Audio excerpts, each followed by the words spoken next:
If you only watch one video on content this year, make it this one. I went from posting 3 to 5 times a day to an audience that barely reacted to using content that quietly fills my calendar with clients from a tiny audience. And this wasn't because I learned better hooks or hacked the algorithm, but because I figured out one thing that nobody taught me. Content works when the reader is the subject, and it fails the second you become the subject. Since I've learned that, I've broken down hundreds of posts from my private clients who were stuck at likes, saves, and followers, but no buyers. And the same pattern shows up every single time.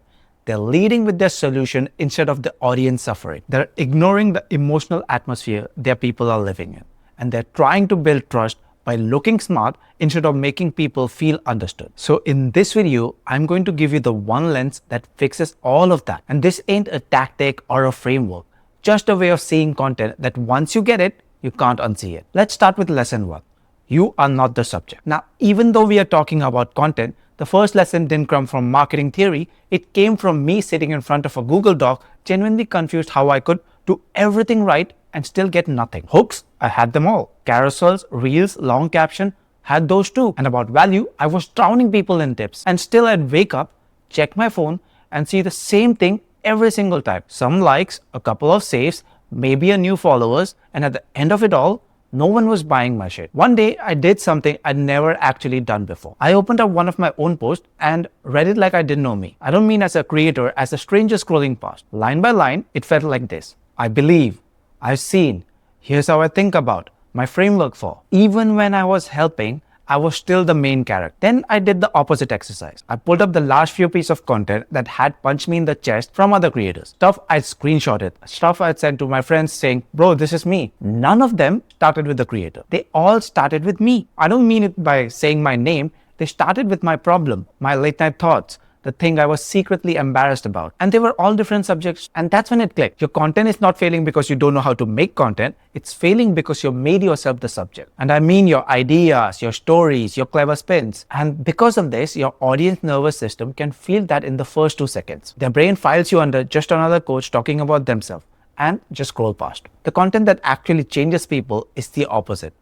Every line is written like the reader is sitting right there in front of them, and you're narrating their life back to them. That's what your first switch is supposed to be. You are the author and they are the subject. Once that lands, nothing else in this video will feel complicated to you. Now let's go to lesson 2. Pain detective. Lead with their suffering, not your solution. When most of you sit down to write, you secretly start with this sentence. How do I explain my thing? My offer, my method, my way of process. The problem with all this is nobody woke up today desperate to understand your process. They woke up with a knot in their chest. They woke up thinking, I cannot do another month like this. I'm tired of feeling like the only person broke in a rich industry. I'm embarrassed by how much content I posted with nothing to show for it. They don't even care what your system is called. They care about the thing that's making their stomach feel heavy when they open their banking app. And most of you walk into that moment like a salesperson. Here's my solution, here's my framework, here's why it works. What actually works is walking in like a detective, a pain detective to be more accurate. There's a clear difference between you're struggling to get clients and you're watching people binge your content, reply with something supportive, and then completely disappear. You're starting to wonder if you're the problem. Both of them are about the exact same situation. Only one of them sounds like someone who has actually been in that room. Being a pain detective means you slow down long enough to ask questions like, what is the thought they had when they close Instagram and lie in bed? What is the moment in their day when they feel the most pathetic? What is a sentence they would be scared to say out loud to their friends? And once you learn that, you start from there. When you lead with their suffering, something important happens. They don't see a teacher trying to educate them. They see you as someone who finally noticed when it hurts. And only after that do they have any space left to hear what you've got. Now let's go to lesson 3, emotional atmosphere. Speak to the weather they live in. Every person reading your post is standing inside a weather system. Now this could either be bills due, Stripe dashboard they avoid opening, tabs full of free training, a calendar that's full of calls. That's the atmosphere they're breathing when they scroll. Most of your content ignores this completely. It talks as if the person reading it is a clean state. Meanwhile, the person reading is already exhausted from showing up every day with nothing to show for it. The content that lands is the stuff that names the air that they're already breathing in. For your tiny audience, that atmosphere sounds like you're not lazy, you're not inconsistent, you're already posting more content than most experts ever will. Your real problem is that you keep talking like a broadcaster in a stadium when the only people in the room are 5 humans who actually need you. When your content mirrors the weather they live in, something snaps into place. In their head, it sounds something like, okay, this person is clearly in the same climate as me. So that makes them think you're no longer a lecturer. You start feeling like someone sitting next to them at the bus stop. On the flip side, when your content ignores their atmosphere, you could be saying all the right things and it still floats past them. So before you write, just ask, what does their day smell like? What are they sick of seeing? What are they quietly ashamed of doing? Then write from inside that room, not from outside looking in. Now let's talk about my favorite lesson. Lesson 4. Trust isn't built by expertise. It's built by being understood. Most of you think trust is built like a resume. Show your credentials, tag your screenshot, drop the client wins, name drop the people you've worked with. There's nothing wrong with that proof, but proof is not what makes someone's card drop. I will go as far to say that testimonials do not work either. Think about the last time you felt a real click with a piece of content from a person. It probably wasn't when they showed you a certificate. It was when they said something so accurate about your inner world that you felt slightly exposed. That moment when you feel seen in a way you can't easily explain is the birth of trust. Trust is equal to you get me, and definitely not you're impressive or you're successful or you know a lot. If your content is constantly trying to convince people you're smart, it accidentally makes them feel dumb. And if your content is constantly trying to convince people you're experienced, it accidentally reminds them how far behind they are. They don't need a hero, they need a narrator. Someone who can put words to the feeling they've never managed to say out loud. The worst part isn't that your content doesn't work.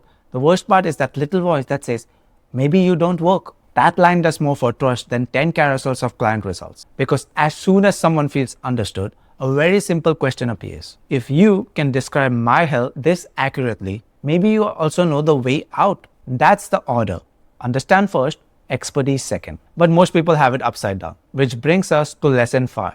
The real cost of getting this wrong. If this was just about you'd make more sales, it wouldn't be worth an entire video. The real cost of building content around yourself is more subtle and way more dangerous. You get enough likes to feel like something is happening, or enough saves to feel like people value your work. But your Stripe account doesn't care, and your nervous system knows the truth. You open your DMs and it's always like love this over and over and over. Affirmation, validation with zero commitment. Every dopamine hit from a like is also a tiny reminder I still haven't figured out how to turn this into a business. That gap between I love your content and here's my card is where most good experts flatline. They never flop hard enough for anyone to notice. They just slowly run out of faith.